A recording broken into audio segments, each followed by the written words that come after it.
Howard Jacobson, thank you to come for the visit in my home office.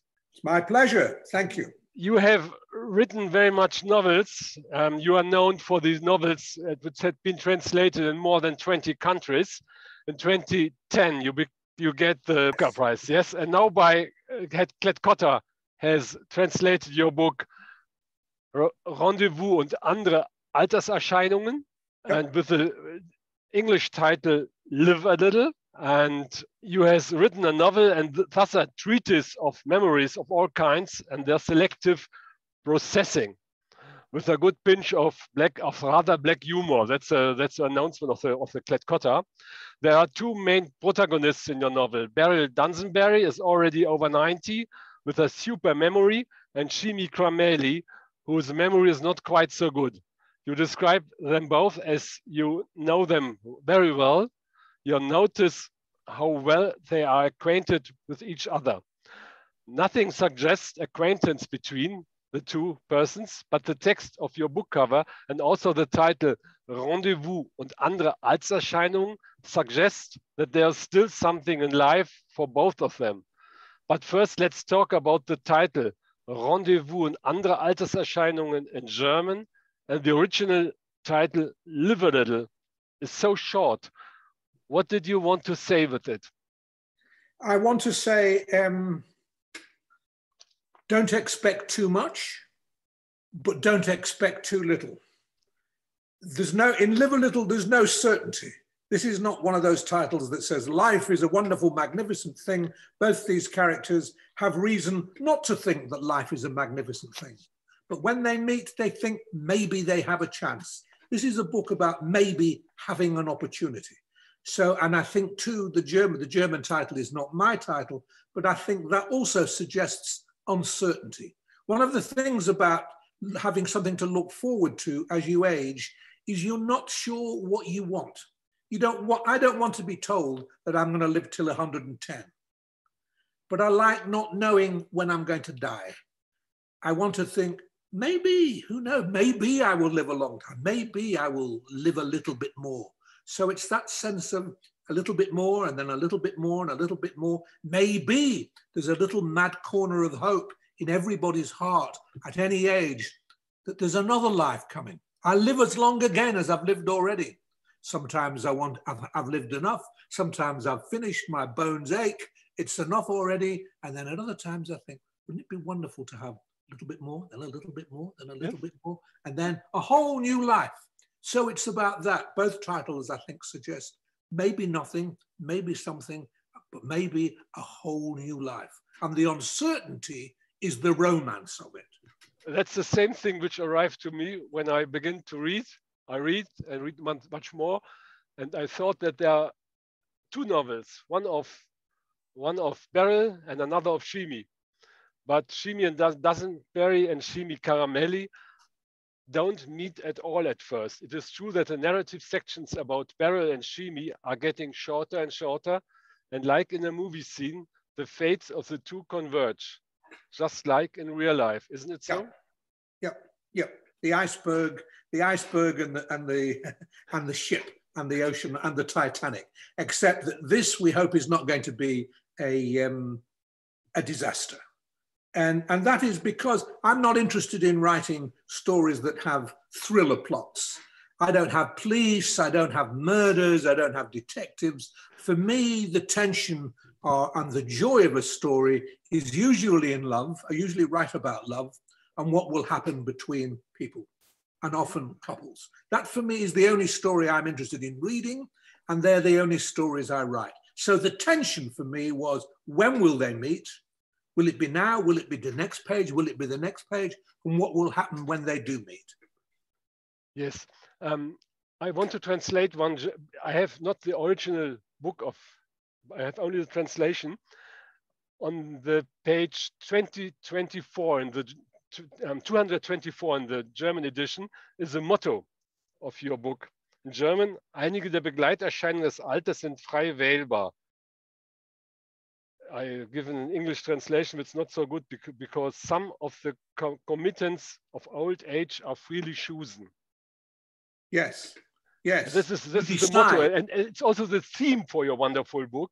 It is a book about heavy aging, or about memory, or about the mechanism that brings people with more or less the same interests together. What is it? I suppose it's about what I was thinking is that you can decide how old you are going to be. Literally, of course, you can't. If you've got something wrong with your body or if you have an illness, then of course something is determined for you. But on many occasions, we determine how we feel, how old we feel, and how old we are going to be. If you feel old, you will be old. If you don't feel quite so old, maybe you won't be quite so old. And what this is a story partly the story of a man, Shimi Karmeli, who decided he would feel old at the beginning. He almost goes backwards. He's old before he starts. He thinks he's ruined his life because of something that happens to him when he's a young man. And he can't forget it. He's the one with too much memory. She is the one who fears she is losing her memory. He is the one who's got too much memory. He won't allow himself to forget or to make little of what he did, what he thinks was a terrible crime. It wasn't, it was nothing, but he was ashamed of himself. And he allows that shame to dominate his life. And strictly speaking, that should be the end of him. He's quite a nice man. He's a formal man. He's formed no relationships because he thinks of himself as incapable of being a lover of women, because he thinks there's something wrong with him. So he's given up on life, really. He's civilized, but he's given up on life. Beryl Dusenberry, it's the reverse of the Sleeping Beauty. He's the Sleeping Beauty. Beryl Dusenberry wakes him up. Not necessarily with a kiss, because they're a bit old for kissing and they're not all that interested in kissing. They don't want to be doing that. But she wakes him up with conversation. And theirs is a story about conversation. They love talking. He's a good talker, although he's not done much with his life. She's a wonderful talker. She's a fantastic talker. And my ambition for the book, once I knew who they were, because when I write, I don't know who my characters are, I discover them. And as I discovered them, as I discovered who she was, I thought more and more, this woman is a good talker. And if she's a good talker, that might be, and he is a good listener, that might be what he will fall in love with. He will fall in love with her conversation. And that means for me, the novelist, I have to make their conversations really good.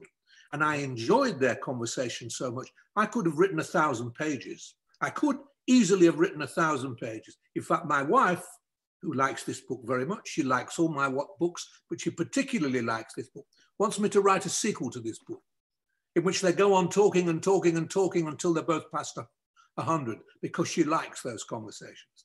And who knows, I might do it. It's possible. It's uncertain. Is too much memory not good either? We meet both of them in their old age. Everything would still be really good if it weren't for the problem with memory. What were the names of these biscuits? What was the name of the place? Is memory sometimes a problem? Yeah, it's a problem for him because he can't let himself, he can't forgive himself.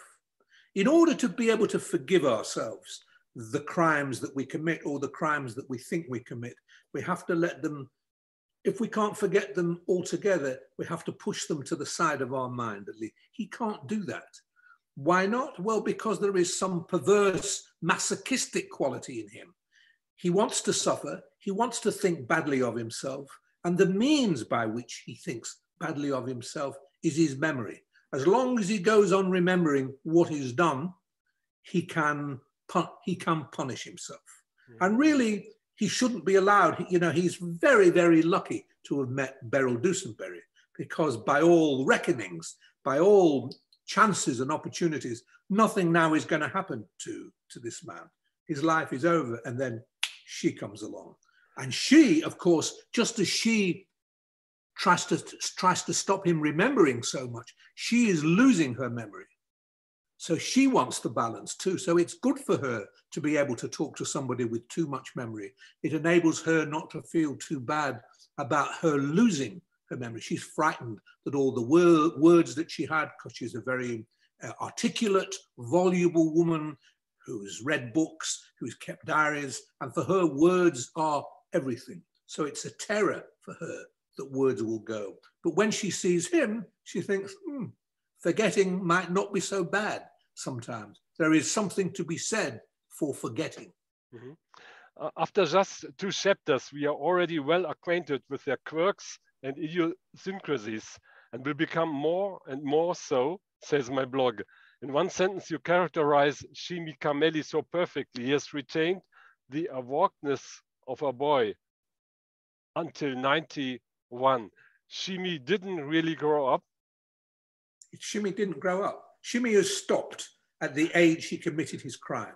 It stops. As if, it's as if all the mechanisms stop. All the things that should allow him to grow and change and become something different, he stops. So his is the story of someone who, although he's old, has not really grown old. But in a strange kind of way, that gives him a sort of charm, because it means he's not worn out with experience. He's not exhausted by having lived a long and bad life. He's not had lots of wives. He's not committed a lot of crimes. He's just done this one small bad thing when he was a boy. And because there's almost no life lived after that, he's a rather pure, almost virginal man. He's a young boy, a young girl. He's a very clean living man as a consequence. And Beryl finds that quite attractive. She likes the idea that she's the experienced one, because she's done terrible things. She's had lots of lovers, Shimi hasn't. She's married, Shimi hasn't. She's the one that's lived life to the full, Shimi hasn't. I like very much to listen to you, and I have the impression that the 2 persons are waiting for us in the next room, the neighbor of you. And the same goes for Beryl Dusenberry, who loves to embroider. Then Sewell leaves her body. Her self-confidence is nevertheless unbroken. Something is true when I say it. Explain. She did explain. And anyway, chronology is for linnets. Howard Jacobson, do they believe? Is that really so? Tell me that expression again. Chronology is for the linnets. Yeah. Is a linnet a bird? That's I have perhaps because the English expression is for the birds, which means Chronologie ist etwas für Hänflinge in German. Hänflinge. Hänflinge. So that's a translation in German. And what does that word mean? For persons who are not very strong. Oh, I see, for the weak. Okay. Yes. Well, she likes to talk about herself that way, as very strong. She likes to say outrageous things. She makes things up. She offers herself as being much stronger than she is. She's made her way in the world as a very, very strong mother. She is not a very nice woman. She doesn't like her children. She's never liked being a mother. She is quite fond of the people who care for her. She's of an age now where people have to care for her, but she's also very rude about them. And she says things about them that really you're not allowed to say in our very nervous, timid age about how you talk about other people. She says outrageous things. And I like the idea of her breaking all the rules. She likes the idea that she breaks all the rules. Yeah. So you have this woman who's a rebellious, tyrannical woman on the one hand, and this rather quiet, timid man on the other. So the challenge for me as a writer was, could I find something in each of them that the other could want and learn to love? That's how, if the book was going to work, each has to love this other thing in the other person. That was a lovely thing to write. Beryl Dusenberry exercises her memory with iPad exercises and thinks about the stages of her teaching career. Shimi Kameli didn't have a school record to speak of, but at Uncle Rafi's, he became an inventory controller.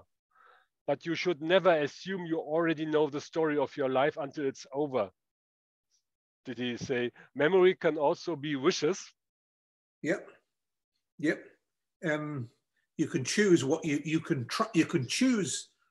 You can't always choose what you forget, because sometimes the mind will have its way with you and you will forget whether you want to or not. But you can choose what you remember. You can, that's to say, you can choose not to remember something. You can't always choose to remember something, but you can choose not to remember something. You can just make yourself to a degree. And he chooses to remember. He wants to remember. So he's in that way, the opposite her. She wants to remember and she can't because, you know, things happen at a certain age in your mind. Those things haven't happened in Shimi's mind. Shimi would love to be able to forget. He looks at her and even says to her, "You're so lucky, you forget." But of course, she doesn't feel lucky that she forgets. She would love to remember everything. But she tells him he should not. If he wants to remember all those things, all right, but stop punishing himself with his memories. Memories are not a weapon with which to hurt yourself, she tells him. Your novel is a treatise or also a phenomenology of memory. Memory gaps are selective. There's selection and deletion. I found the sentence, memory is a sadist. Perhaps it only ever retains the unimportant and the annoying. What one wants to forget first appears on the top. Isn't it so? Yeah. Sometimes? Yes, I think that is so, and it is sadistic, and it is astonishing what we forget, what extraordinary things we forget. For example, why do I forget? My memory is not too bad, but when I'm at a book signing and I'm signing books to people, I cannot remember the name of anybody I'm signing a book for. Nobody. If my brother were to come along to buy a book from me, I would forget his name. Why at that moment? Why at that moment? What are the pressures? What is it that's happening? That is a mystery to me. Is it because, and why do we all know that we forget names. The first things that we forget are names. I forget proper names. I can remember very, very complicated terms for emotions. Mm-hmm. But I'll forget the name for a frying pan. I'll forget the name for a kettle. But if you want me to describe the depths to which the soul will sink in an attempt to punish itself, I'll remember all the words for that. Why? Very interesting. We all know memory is very interesting. My blog says, so what this book is about, a play on the value of memories and how to deal with them. The reading shows us how memories or what remains of them determine the protagonist's present. Is that right? I think that is right. And it's one of the reasons why I wanted to write about old people, because old people have got more to say about memory than young people, because old people have more memories. They either retain more memories or they lose more memories. The drama of memory is much more vivid if you're an old person than if you're a young person. I, of course, because I am now an old person, enjoy writing about old people. And I very much wanted to deal with what I see as the intelligence of old people. I know so many. My mother only died last year. She was 97 years old. My mother-in-law died 2 years ago. She was 106. A man who I am very, very close to, who was a famous journalist here in Britain in the 1950s, is 102. He's sharp like that. If I've got a problem with my writing, I will email him. Donald Zeck is called. I will say, Donald, what do you think about it? And Donald Zeck, aged 102, will write me back by return a most wonderful email about what he thinks about this work. We forget there are many tragedies that befall old people, physical illness, mental illness, of course, but we forget too the triumphs, the many triumphs of old age. The old can be very, very good conversationalists. The old have lived long, long and interesting life. The old are more interesting than the young. That's what I want to say. I like the freedom and the old don't get a very good say in literature. Mm-hmm. Who are the great? Anna Karenina is not 106. Anna Karenina is what, in the 20s or 30s. The great heroes and heroines are always young, and the old are someone's mother or someone's father. I wanted to rescue the old from being someone's mother and someone's father. So it's not as someone's parents that they are interesting to us. It's for themselves that they are interesting to us. Current strokes of fate, such as the death of Shimi Kameli's younger brother Ephraim, are mixed with memories. I found the sentence, was life the one big grin? Why had Jimmy Carmelli and his brother gone their separate ways? Well, that's, people are going to have to read the novel to find that out. But next question. Don't say it. I want our lecturers to read the novel. I do too. As he leaves the cemetery, we are already on page 225. It happens. Right next to the Gothic arched doorway, I quote, an old lady sits on a moss-covered bench. The old lady knew Ephraim. They strike up a conversation. The meeting does not seem to have been planned at all. It is as if your two protagonists had met purely by chance. By chance. Yes, that was the thing. That was what I wanted to do. Total chance, total, not about anything, total surprise to them both. Almost as if so much of a chance and yet so blessed. It's almost as if one believes in a God had organized it. And it's not for nothing that I have it at the gate of a cemetery. Somebody has just died, there has been a death, and now is this a new life? I don't overstress and make that too symbolical. But the idea that as Shimmy is leaving the cemetery and saying goodbye to his brother, the one person to whom he was been very, very close, but hasn't been close for a long time, he meets someone who suggests new life to him. And I love that idea that, over the dead, out of death comes the possibility of new life. And Beryl is a very clever woman, and she knows how, she plays that. She knows how to, she makes herself look like a priestess. She is dressed like a priestess like an ancient Greek priestess of the mysteries, to fill Shimmy with some of these questions. Is this just an accident? Or is a higher hand controlling all this? And that's something for him to deal with. I'm right to think that the sentence, it's never too late for anything, is the most important message of your book? Yes, yes. It's never too late for anything. Yes. But also because, although this is a comedy, like all my novels, I suppose, are comedies, but there is also, for comedy to work for me, it's got to be comedy has to walk on the very, very edge of tragedy, the very, very edge of tragedy. And the tragedy is, this might not work. Stage by stage, you wonder if this is the last conversation they're going to have. Has she taken offense? Has he taken offense? Is she too difficult for him? Is he too difficult for her? So, and even at the very end, it's not as though I say, and they don't go off hand in hand into the dying sun. We don't know, but we hope. And as a reader, that's something I like. I don't want to know. I want to be uncertain. I want there to be room for my hope. And that really is what we feel about them as they are getting to know each other. Yes, yes, maybe, no, yes, no, yeah. And that's the comic and tragic drama of it. Thank you very much. Your book, Rendezvous und andere Alterserscheinungen, translated by Johann Christoph Mass, has been published by Klett-Cotta in Germany. Thank you so much. Thank you very much. Thank you for liking the book. Thank you. Thank you for having me on your blog.